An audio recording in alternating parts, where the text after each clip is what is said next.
We rejoin our hero in Amity Square. Having just driven away a group of Pokemon exterminators, Ash must now deal with the consequence of his plan. In a flash of red light, he brings out his newest teammate, who looks up at its new trainer and in a quizzical voice asks, "Gible?" Ash smiles at Gible and tells it that it's safe, and that he caught it to protect it from the bombs. Gible still looks confused, so Ash makes a boom sound, while flinging his arms wide to indicate an explosion. This Gible understands, and so backs away with a yelp, but realizes there's no actual explosion to worry about when Ash starts laughing. Laughing along with him, Gible leaps up and chomps his head as a sign of affection, causing Ash to howl in pain and frantically try to pull the little dragon type off. When he finally manages to dislodge Gible, Ash gives it a scolding, saying it's not okay to just bite people, but this only earns him a blank stare from Gible, right before it leaps up and chomps on his head once more. Ash yells, but before he can act, a woman's hands plucks Gible off his head. Looking around at his rescuer, Ash sees a tall, blonde-haired woman cradling Gible as if it were a baby, and looking down upon it with what could only be called nostalgic fondness. It takes him a moment before he realizes that he's seen this woman before, and when he finally clues in on who she is, he gasps, Champion Cynthia? Cynthia smiles and nods, asking if she's correct that he's Pyramid King Brandon's son. Ash confirms this, introducing himself as Ash. She greets him warmly, then turns her face back to Gible. She tells Pokemon and trainer alike that she had a Gible like this once, and it's never let her down. At this point she hands it back to Ash, and tells him to raise Gible with love, and in time, it may even be able to rival his father's legendary titans in power. Ash thanks her for the advice, before asking what she's doing here. Cynthia's expression grows serious at this, and she tells him that she came as soon as she heard explosions, but is glad that he was able to sort out whatever was going on. She then pats him on the shoulder and bids both Ash and Gible good day, before strolling deeper into the ravaged park, as if it were a placid field. Ash and Gible look at each other, clearly both sharing the same thought that the champion is an odd woman, before Ash returns Gible to its ball and makes his way back into the city. With nothing else planned for the day, he decides to head back to the battle hall and see if he can convince Argenta to face him today. However, just as he approaches the doorway, a blinding pain in his head disorientates the young man, and he finds himself falling backwards onto the pavement. Ash opens his eyes to see Barry sprawled in front of him, mumbling something about finding whoever did this. But when the blonde boy sees the person in question is Ash, his eyes glint mischievously, and he tells his rival that he was just on his way to find him, since he has incredible news. Ash asks what it is, but Barry smirks and says he won't tell unless Ash apologizes for running into him. Ash says it's not fair since it was Barry who ran into him, but Barry says Ash can suit himself and he will just keep this juicy surprise to himself. Ash glares at Barry, but after a moment he caves and apologizes, demanding Barry tell him what's going on. Looking as though he's bursting to tell, Barry blurts that Caitlin and Argenta are battling right now. Ash gasps and leaps up, telling Barry to lead the way. Barry nods and drags Ash by the hand into the battle hall. Sparing no time, the duo dash through the foyer and down the central corridor, into what looks like an auditorium with a large stage bathed in spotlights. Up on stage, they see Caitlin, and a Curlier who the pair assume must have evolved from her Ralts, facing down Argenta and a Drowsy. The match has clearly been going on for a while, since Drowsy in particular seems battle-worn, and when it charges up a psychic attack, Caitlin commands that Curlier intercept it. Curlier nods, and as its eyes begin to glow, Drowsy goes stock still and is lifted into the air. Argenta passionately cries for Drowsy to break free, but in a hushed monotone, Caitlin says it's too late and commands Curlier to end things. Curlier nods once more, and psychically slams Argenta's Drowsy into the ground, knocking it out. Argenta moans her disappointment before recalling her Pokemon, asking if that match helped at all. Caitlin shakes her head, but thanks her friend for trying, saying that if anyone could have gotten the job done, it would have been her. At this, Ash and Barry pipe up, saying if Caitlin needs help with something to do with battling, they'd be happy to lend a hand. But instead of being grateful, Caitlin just glowers at the pair, before disappearing with a faint pop. For a moment, there is silence. Then the boys hear the same pop behind them, followed by a sharp pain, as Caitlin whacks them each over the head with a pair of paper fans. As Ash complains that his head really can't catch a break today, Caitlin chides them both for eavesdropping. Barry protests that they were just offering to help, but this earns him another smack with the fan, and Caitlin snapping that if she wants his help, she'll ask for it. Tentatively, Ash asks why Argenta and Caitlin were battling, and if Caitlyn's decided to take on the battle frontier as well. Caitlyn bluntly says that would be a waste of her time, before teleporting somewhere else. At this point, Argenta comes down from the stage and helps the boys back to their feet, telling them not to judge Caitlyn too harshly, since she's going through some stuff at the moment. Barry grumbles that this doesn't justify hitting him on the head, but Ash is more forgiving, saying that if she'd just stop being so mysterious, maybe they could help her with whatever's bothering her. Argenta chuckles that he's just like Brandon. He can't see a puzzle without needing to solve it, but maybe his father ought to teach him that not every puzzle wants to be solved, and the really well-guarded ones will have hidden traps to stop him. Ash sighs that he sees her point, but he still wants to help, which makes Argenta smile. She tells the young man that he has a good heart, and so she's going to reward him. Ash asks what she means, and Argenta says that with a bit of luck, she should be able to give him his match this afternoon. Ash beams and thanks Argenta profusely until Barry butts in and asks if he can have a match this afternoon as well. Argenta teasingly tells him that he could stand to be a bit more like his father, particularly in the patience department, so she will help him practice his patience by making him wait until tomorrow to battle. Barry hangs his head in disappointment at this, while Ash pats him on the back, saying at least they now know where Caitlyn got her sharp tongue from. A few hours pass, allowing Ash to visit the Pokemon Center and get Meltan and Gible into fighting shape, but finally it comes time for Ash to face Hall Matron Argenta. Backstage, Barry asks Ash if he knows what Pokemon he's going to use. Ash says that he's going to go with Meltan, since it will be able to resist Drowsy's psychic moves. Barry says that's good thinking and wishes his rival luck as he's called out to the stage. The spotlights are blinding as Ash steps onto the runway, but when his eyes adjust, he half wishes they hadn't. The auditorium is packed to the rafters with cheering audience members, and to make matters worse, it sounds like they're all cheering for Argenta. Trying not to let this bother him, Ash walks to the main stage and takes his place across from Argenta. Argenta gives him a reassuring smile, then turns to face the crowd. In a booming voice, she welcomes them all to the battle hall, saying her challenger is the son of Kanto's strongest frontier brain. This elicits a few cheers, but it is still drowned out by the mass chanting Argenta's name. She then announces that today's match will be a one-on-one, bidding Ash to bring out his Pokemon. Ash reaches for Meltan's ball, but before he can lay a finger on it, Gible bursts forth from its own and does a happy little dance. Ash tries to recall it, but it's too late, as Argenta instructs her battle computer to register the challenger's Pokemon as Gible. The computer beeps, and Ash knows there's no turning back. But instead of sending out Drowsy, Argenta looks up as a giant bingo machine full of Pokeballs descends from a hatch in the ceiling. The Hall Matron then explains the rules of her facility. She says that once her opponent reveals their Pokemon, the battle computer randomly selects a Pokemon of roughly equal power for her to use. The crowd cheers, and Argenta hits a button, causing the bingo machine to activate. Round and round the Pokeballs go, before finally one shoots out the bottom.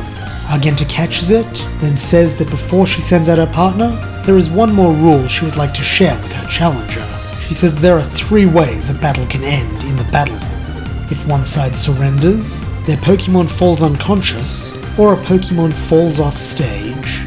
She then asks if everyone's ready to get the party started, and when the crowd scream yes, she throws her Pokeball. In a flash of light, a Sphere appears, and Argenta smiles devilishly, while Ash's stomach sinks. Instead of having a Pokemon resistant to Sphere's ice typing, Gible has a severe weakness to it, and Ash can't help but wonder if this chill going down his spine is dread or Sphere's innate coldness.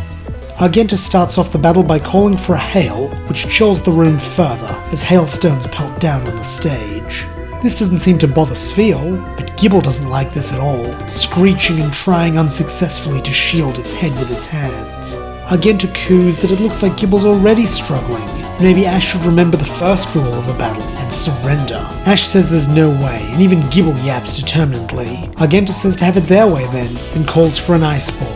At once, a small ball of ice forms in Sphere's mouth, and the little ice type fires it like a blow dart, causing it to smack hard into Gible's chest. Gible yelps in pain, but Ash tells it to stay strong and use Bulldoze. Gible begins charging in, but when it gets close, Argenta orders a second ice ball. Sphere complies, and the ball of ice is slightly larger this time as it bursts forth, smacking into Gible and sending it skidding backwards. To make matters worse, the hail has not stopped falling, and bruises begin blossoming on the places they hit Gible. Despite this, Gible still looks determined to win, and when Argenta calls for Ice Ball again, Ash tells Gible to counter it with Dragon Breath. Gible tries its best, belching a vortex of purple and red energy, which spirals towards Sphere, but the largest ball of ice yet manages to punch through the attack and crash hard into Gible. Gible roars in pain, then falls forward, its eyes closed and its body limp.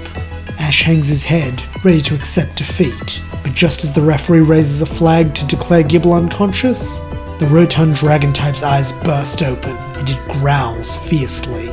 Ash cheers, then orders Gible to use Dig, thinking this will get it out of Ice Ball's range, as Gible burrows underground. But almost as if Argenta can read his mind, she shakes her head and says this will sadly not work, ordering Sphere to dodge and fire an Ice Ball into the hole.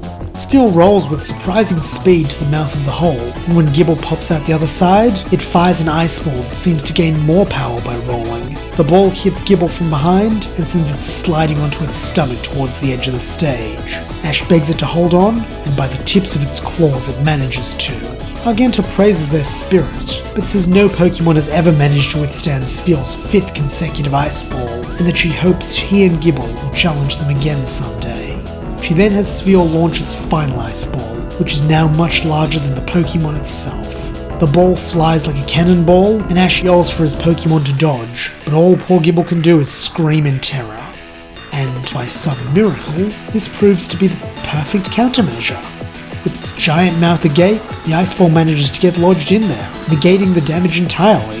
The crowd begin to laugh as Gible gets up and starts running around, trying to get the ball dislodged while clutching its head. Chuckling to herself, Argenta then turns to the crowd, saying she thinks Gible's experiencing a brain freeze. But this momentary lapse in concentration proves to be a costly one, as by looking away from the battle, Argenta fails to see Gible finally spit out the Ice Ball. With even more force than when Sphere fired it, the Ice Orb shoots across the stage and hits Sphere at full power. Though the damage itself is minimal, this hit has a secondary effect, sending Sphere rolling backwards. Argenta gasps and tells Sphere to stop, but it can't seem to find a purchase with all the accumulated hailstones making the ground slippery. However, Gible doesn't have this problem, and so Ash tells it to use a bulldoze again. In a surprise twist, Gible actually uses 2 of the hailstones like ice skates, gliding gracefully towards the out-of-control Sphere, all the while picking up more and more speed. When it finally makes contact, the force is tremendous, and before Argenta can do anything to stop it, Sphere is sent flying into the air and crashes to the ground off stage. The crowd go wild, chanting Gible and Ash's names as trainer and Pokemon run to hug each other. However, Ash slips over, leaving him defenseless against another head chomp from Gible. This makes Argenta laugh, and she smiles as she hands him the hall print, saying that he earned it. Ash thanks her for a tense battle, but it's hard to have a conversation over the audience, who are now calling for an encore. Argenta affects a mock sigh, calling her audience relentless, and saying the show's over, so they should all go home. But when they persist in their call, she pretends to give in, and says they've convinced her. Luckily, she does have one more challenger. She then welcomes a rather bewildered Barry to the stage. As Ash takes his place in the audience, Argenta asks Barry if he'd like to battle now, and the young man eagerly agrees. After reiterating the rules, she tells him to choose his Pokemon, and unsurprisingly, Barry picks Prinplup. Argenta has the computer register Prinplup, and once more the bingo machine gives her a new Pokeball. With a grin, Argenta brings out her Pokemon, but to her dismay finds that it is a Macago. Nonetheless, she continues to play her part as hostess, not allowing her grin to falter, and cheering that this match will be red hot. The crowd respond with cheers of their own, and so the second match of the afternoon begins. This time Barry starts the match off, calling for a water gun. Argenta makes no move to stop this, and so the attack hits hard. Barry asks what's wrong, suggesting that maybe Argenta's lost her fighting spirit after her loss to Ash. But Argenta just hitters that Barry needs to use his eyes more and his mouth less. She then gestures towards Macago, who, though injured, is slowly becoming less and less visible. Barry demands to know what sort of trick this is, but Argenta says it's just science, and that when water comes into contact with something as hot as Macago's body, it becomes steam. Barry grits his teeth, as the whole stage is blanketed in a steam cloud. Argenta then says that Barry and Prinplup best be careful, since it's hard to see attacks coming in steam as thick as this. She then calls for an ancient power, and a ball of silvery energy, similar in colour to the steam, comes crashing into Prinplup's side, proving her point. Soon, another hits from a different angle, and another, and another. This frustrates Barry, who tells Prinplup to chase after the orbs and fire water guns in the direction they came from.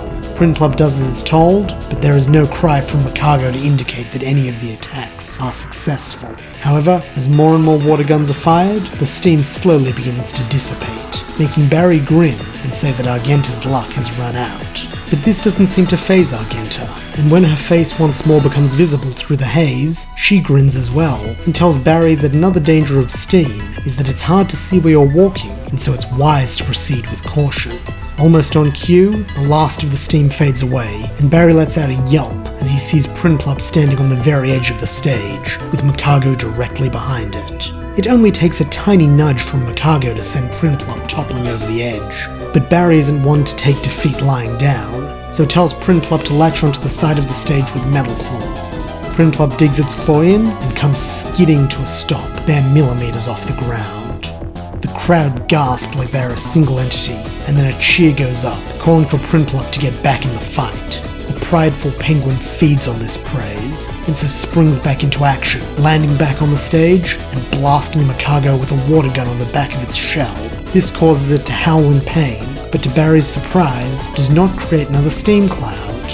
At once, Argenta and Barry have the same idea, with Argenta muttering, "Oh no," while Barry whoops, "Oh yeah!"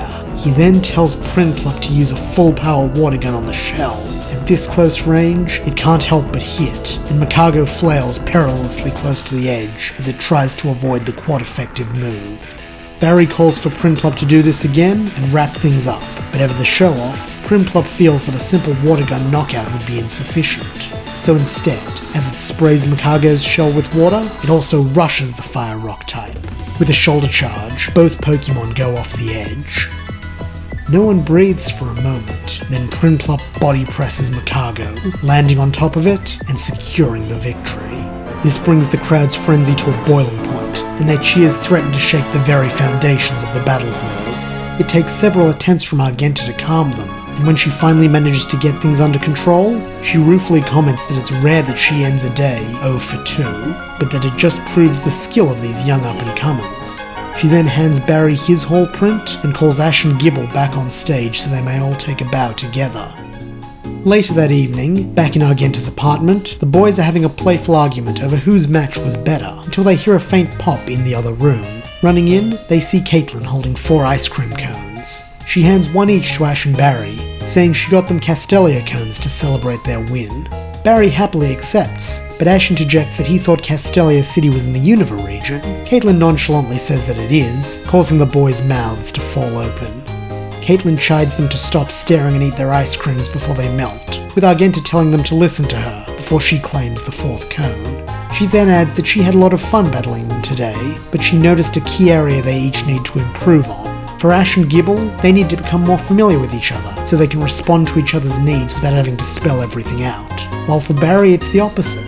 Prinplup has picked up on his hastiness and pride, so he should work on calming down and centering himself, so that Prinplup can do the same. Both boys ask how they can work on this, and Argenta says the answer is practice and experience. For that reason, she suggests they stick around in town for another few days, since tomorrow is the opening of the Heart Home City tag battle, which they could all benefit from entering. When she says the word all, Argenta makes direct eye contact with Caitlin, and after a moment, the young psychic gives a resigned nod. The next day, the trio arrive bright and early to the tag tournament arena. As they register, Barry asks which of his friends wants to be his partner, but the receptionist tells him that all pairings will be decided randomly. With a sigh, Barry accepts this, and so the trio take their places and wait for their teammates to be announced. When the time finally comes to pair up, Ash finds himself paired with a purple-haired boy with an Elekid at his side. For some reason, Ash can't shake the feeling he knows this guy, but these suspicions are quickly confirmed when his partner locks eyes with him. At once, Ash notices how those eyes are both ice-cold and burning with hate, and when the boy speaks, it is through gritted teeth. He only manages to get one word out, and it is said as an accusation. You. And that's where we'll leave things. Who is this mystery boy, and what does he have against Ash? Find out next time when the journey continues.